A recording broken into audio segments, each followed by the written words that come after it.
Hi there, Danish learner. Welcome back to my channel. It's been a while.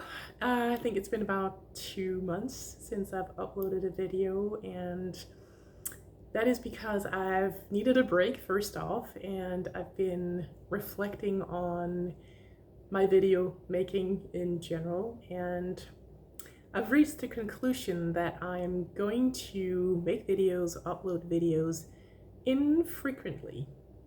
And that is because I don't want to cater to YouTube's algorithms. I think we need to be some people who don't want to just run faster and faster as YouTube requires or demands.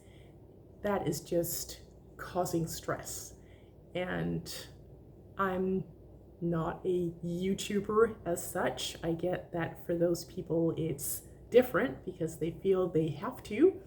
Fortunately, I'm in a different type of position because I also have other types of work. So I don't have to do that, and I don't want to, because I don't think it's a good idea to stress and be effective and run.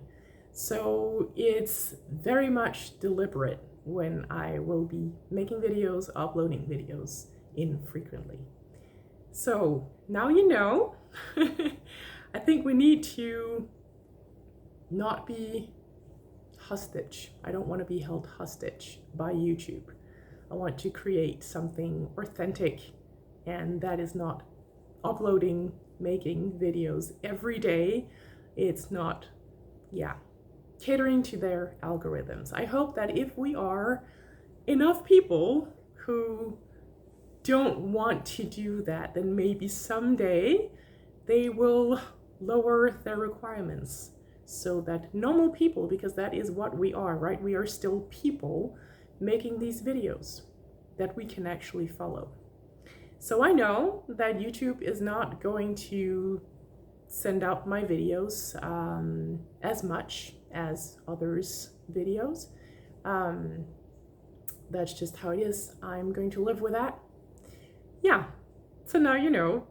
If you're new here, this channel is about the Danish language and the Danish culture. It's sometimes also about their psychology, about learning Danish, learning a language as well. Today is going to be a little bit of a mix. It's going to be about language, but it's kind of also going to be about culture, or at least the way we work in Denmark, or the way I see things, because I am going to get a little more personal in this video.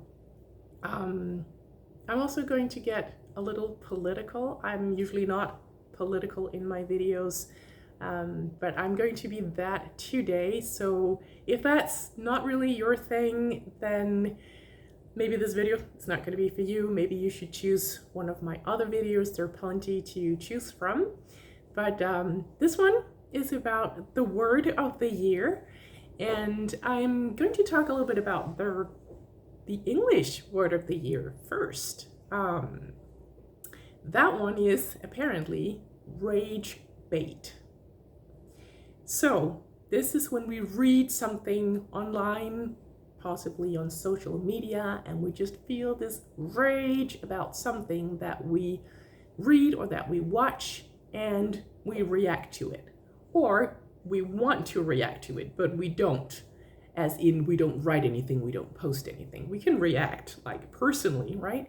But we don't. But either we do it or we don't, but it's still something that is making us very angry. And we sort of take the bait. That's rage bait. I think it's a great word because we all know the feeling, right? Personally, I have some favorite topics that I read a lot about, or that I watch a lot about on social media. I'm very interested in women's rights and women history in Denmark and in the world, and I'm posting about that. I'm also interested in the environment and climate. I post a little bit about that here and there. There is the occasional Trump video or text as well, or article, and then a few other things. How about you? What do you post about? What are you interested in? What do you focus on social media? Write it in the comments. Now, about the Danish word of the year. First off, when choosing the word of the year, I've been looking into that, and there are actually no criteria, which surprised me, but apparently. But I've noticed, though, that it's usually a word that has been used during the year, or that's normally the case. But it can be a word that we all know, or that most people know, or it can be a newly invented one. So at least that's what I've noticed the past years when I've seen what that year's word was. And first off, I'm going to mention the nominated words, the nominees. There are 11, and I'm just going to say them to you, first the whole list, and then I'm going to talk a little bit about them, like give you the translation or the explanation for them, right? And it's just on paper, because that's also what I do in my videos. I don't have any like fancy videos or pictures or images on my videos. It's just me and paper that I write on, yeah? So these are the words. They're right here.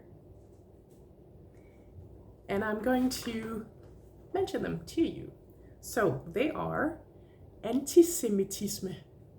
And note that when something is anti something in Danish, it's anti, because the I, the letter I in Danish is pronounced I, yeah? So antisemitisme, that's one word. Drone, you know that one. Folkedrab, that's genocide. Grøn trepart, that's a political word. It's a cooperation between the government, employers, and I think the unions, something about that. It's about the environment, it's about being green, yeah? And then 3 parties joining together, yeah? Hybridkrig, I think you understand hybrid, yeah? That's hybrid. And krig is war, so it's hybrid war, yeah? That is what it is said to be in Denmark with Russia at the moment, yeah. And the next one is jernmarker, literally iron fields. It's a politician who has invented this word. It's Inger Støjberg who has invented it, and I'm going to get back to this one. The next one is preppe. Preppe comes from prepping, yeah? So it's prepping for whatever crisis that might occur in Denmark. There are even groups, online groups, where people write about what they do in order to be prepping, in order to prep the right way, or the most beneficial way, or smart way, or important way, yeah. Then there is remigration. Re is re, yeah? Migration is migration, so it's re-migration, remigration. That's also one word that comes from a politician. That is Morten Messerschmidt from Dansk Folkeparti. It's a right-wing party, in English called the People's Party. He wants to send immigrants out of Denmark, preferably back to the countries they came from, or their parents came from, something like that. He's been lying a lot. He's been lying about numbers of people. He is even confused about his own lies. As you can hear, I'm not a fan. Yeah. But that's a word that he has invented. Next one is skyggeflåde. Skygge means a shadow, and flåde is a fleet. So it's a shadow fleet. And that is about the Russian ships that were hiding their true colors, so to speak, sailing through Danish waters. And then there is slavegjort. Slave is slave. And gjort is actually done or made. So it's made into a slave. In English, that would be enslaved or slave bound.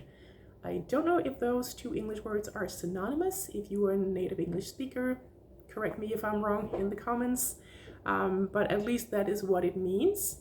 And I assume that I guess the reason is the same for enslaved and slave bound in English, that people who are slaves, they weren't just slaves, or they weren't born slaves. Maybe their parents were slaves, and then because they were slaves, then they also became slaves.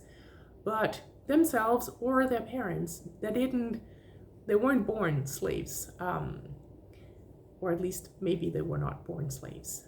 That means they were something before they became slaves. They were living in a community or in a village with other people. They had a function, they had an identity, they had a life. And then they were made into slaves. And I think with this word that we want to acknowledge that, and not just talk about them as slaves, but some people that had a life and a function and people around them, family and friends and so on. And then all of a sudden they were ripped out of that and made into slaves. And then the last one is åndelig oprustning. Åndelig oprustning is a word also from a politician, namely from our Prime Minister, Mette Frederiksen. Åndelig is a little bit difficult to explain or translate directly. It could mean something spiritual or something that has to do with the spirit. But in this case, it's more about the mind, or Oprustning is to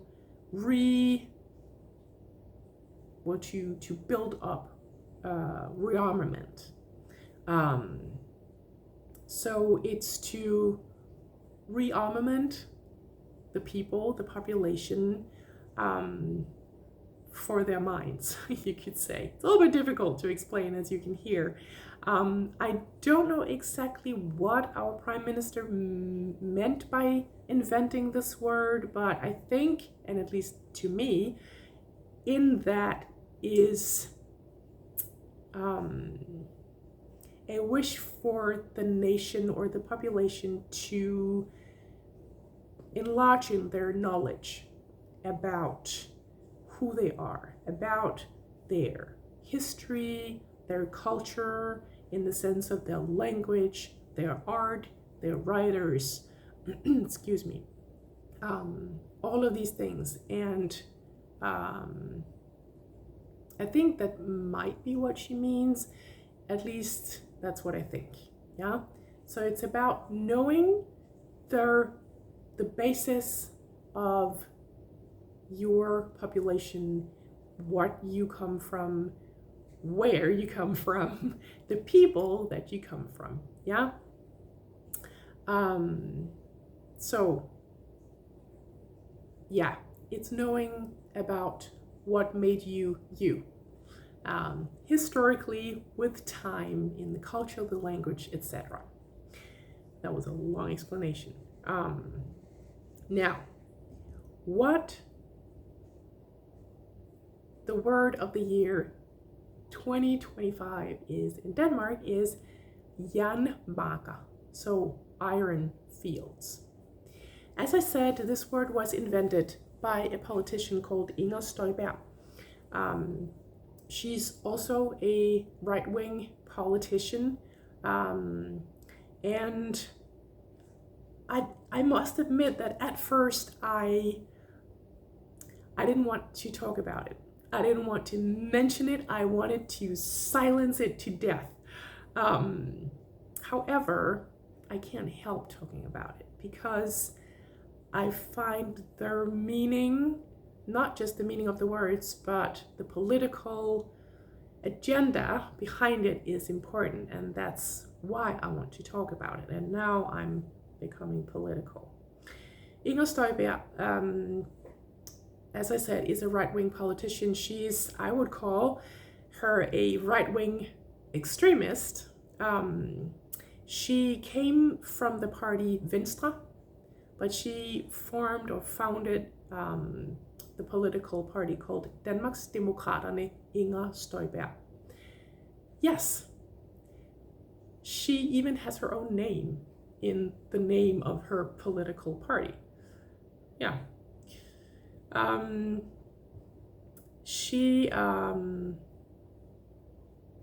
think most of you know that here in Denmark we've just had an election for our municipalities and regions, and that's called kommunal- og regionsvalg. And for that you could vote for Inger Støjberg. She is a person who is very much against foreigners, immigrants in Denmark. She has been a minister of several different areas, several different fields, but she's also been a minister for foreigners and integration, but I would say she was more against foreigners and integration. At one point, some years ago, she baked a cake with the number 50 on it to celebrate that they had been tightening the law regarding foreigners. She was actually celebrating this. Yeah. She has also been convicted for having, in her capacity as a minister for foreigners, given an order to separate young couples applying for asylum in Denmark. She was, in a way, imprisoned for that, but it was in her own home for 60 days. During those days, she decided to create her own political party, and that's how Danmarksdemokraterne Inger Støjberg came to be. So this political party was founded by someone who had been convicted, but has still been allowed into our parliament afterward. Folketinget, yeah, that's our parliament. I don't even understand how that is possible. It should not be possible, in my perspective. The rest of us, when having a filthy criminal record, we would say in plettet straffeattest, we can't really apply for certain jobs, but apparently that's not stopping her from being close to power and able to influence the laws being made in this country. That's just, it blows my mind. I don't understand how that can even happen. That's, yeah. Among the people who vote for her are those who come from the same region as her, which is in the northwest part of Jutland, so the peninsula that is bordering to Germany. And this background she is using to the fullest in her politics and campaigning. There's even a book on her called Inger, der hvor hun kommer fra. So Inger, where she comes from, or that place she comes from. Yeah. This means that she has grabbed those people by their identity, by their upbringing, by their common background, childhood, etc. Right from that place. It's a very smart move because it evokes lots of positive emotions in people, right? So she's trying to show them that I'm just like you. Yeah? And it works. In the podcast Klog på sprog, so sort of wise on language. They determined the word of the year, and some of the people who voted for jernmager said that they liked it because they like it in a sort of linguistic context. They like the wording, they like the sort of the taste of it, you could say. I'm thinking, yeah, but words create our reality. And picking this word as the word of the year makes it something that might stick about solar cells. Yeah, solar panels, I'm not quite sure which one it is, because that is what she was talking about when she invented the word or the words or the expression jernmager, iron fields. Those fields, those areas where you have solar energy cells, panels. When she speaks about it, she talks about jernmager.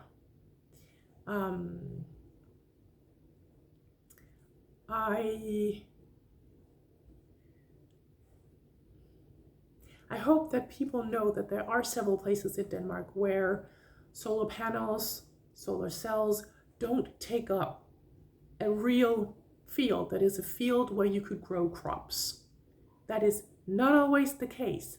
Sometimes they have actually, those people who have put them there, chosen a place that would not really work as a normal field. That's why that piece of land could be used for solar panels, solar cells. But she's not really mentioning that part, right? Because she doesn't want people to know that. So she creates this image in people's heads that it's a field, as in something could grow here. We're taking that away from people, away from the farmers. She came from the party called Venstre, right? And Venstre is, or was at least in the very beginning, for the farmers. Still very much argumenting for the farmers in Denmark today.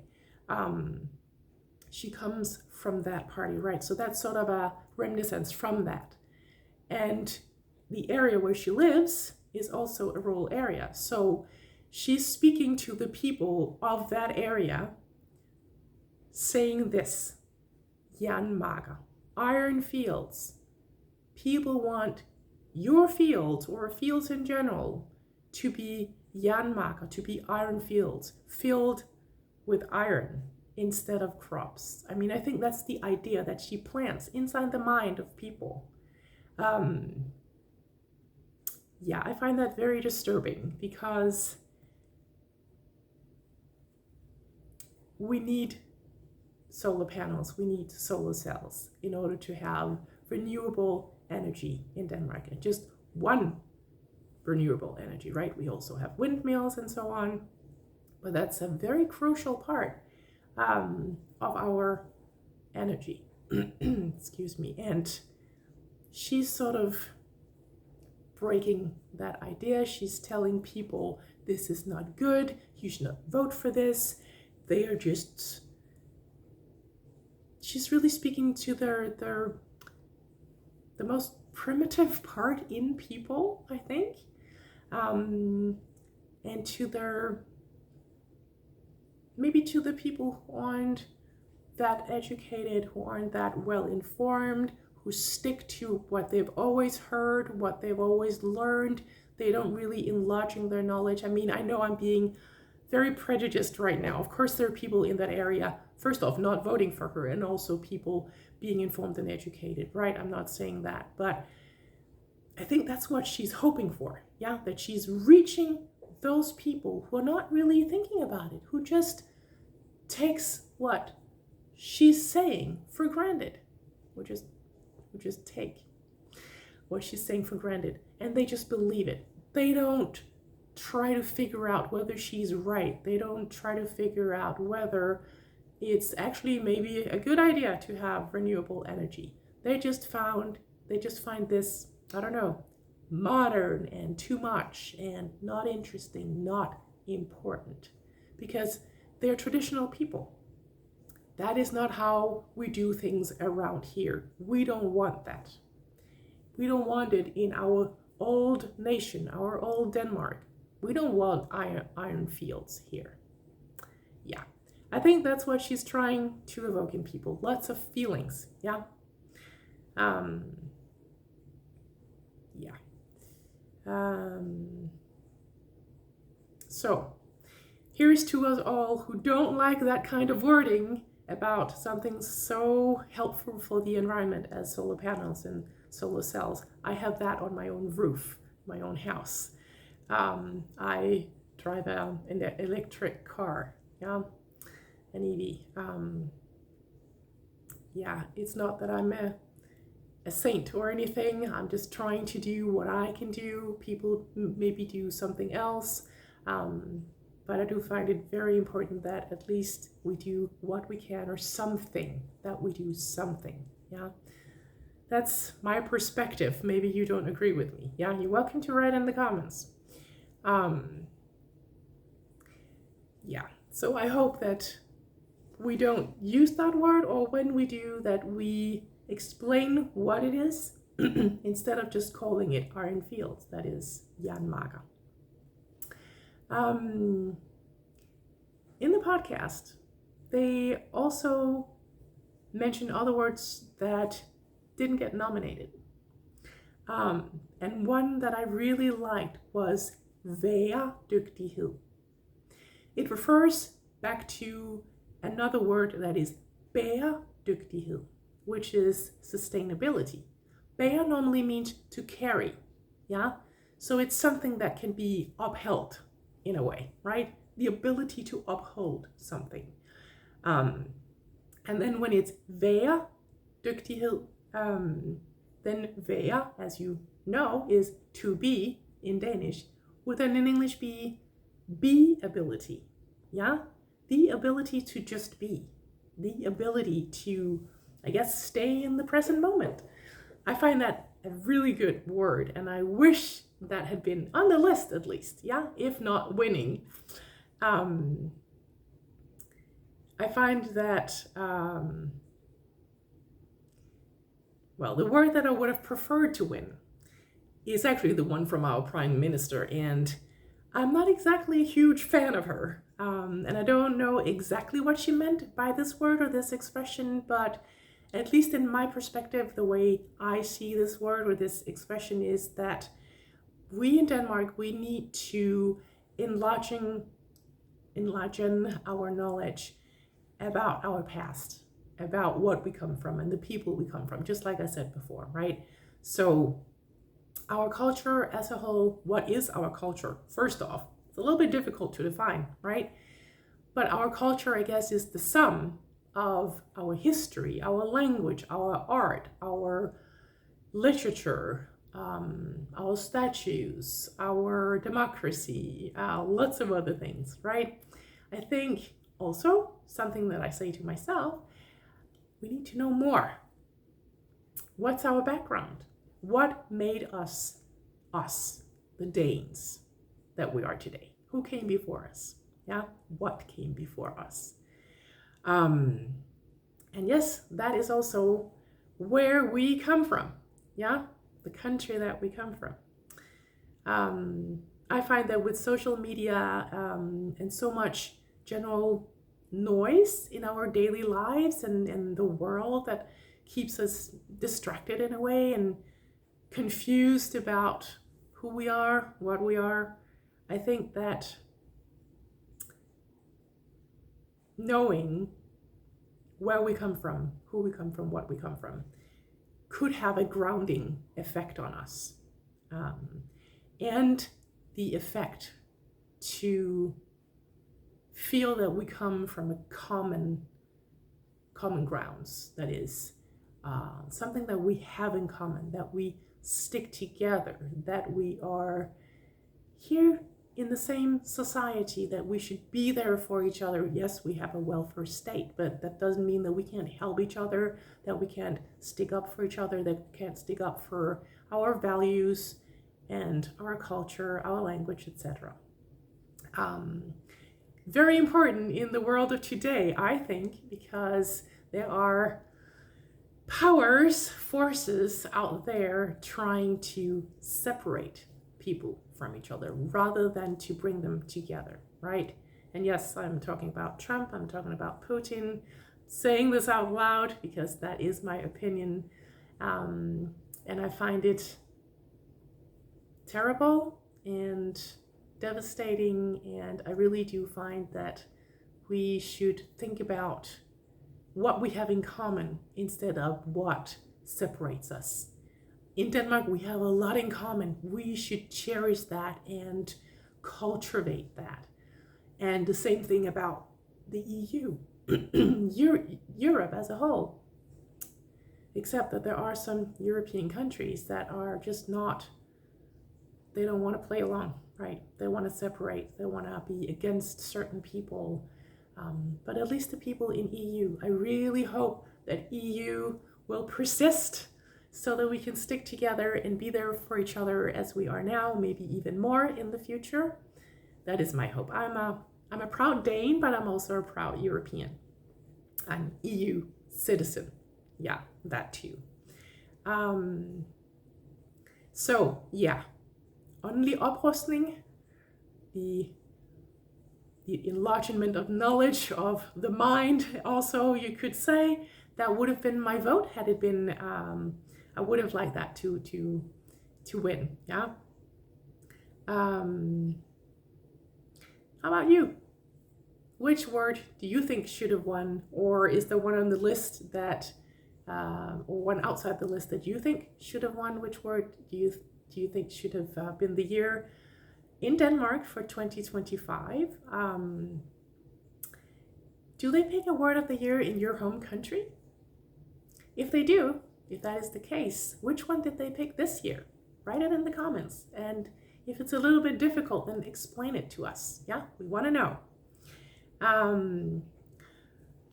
Finishing off, this was a very long video. I just want to remind you that I am a Danish teacher. Yeah, I do teach Danish mostly online. So if you would like a Danish course with me, then write to tina@danishmatters.dk.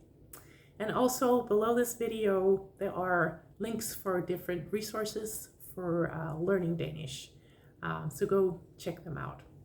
Thank you so much for watching. This was a very long video. You've stuck around. Thank you for that. And as I always say, happy Danish learning.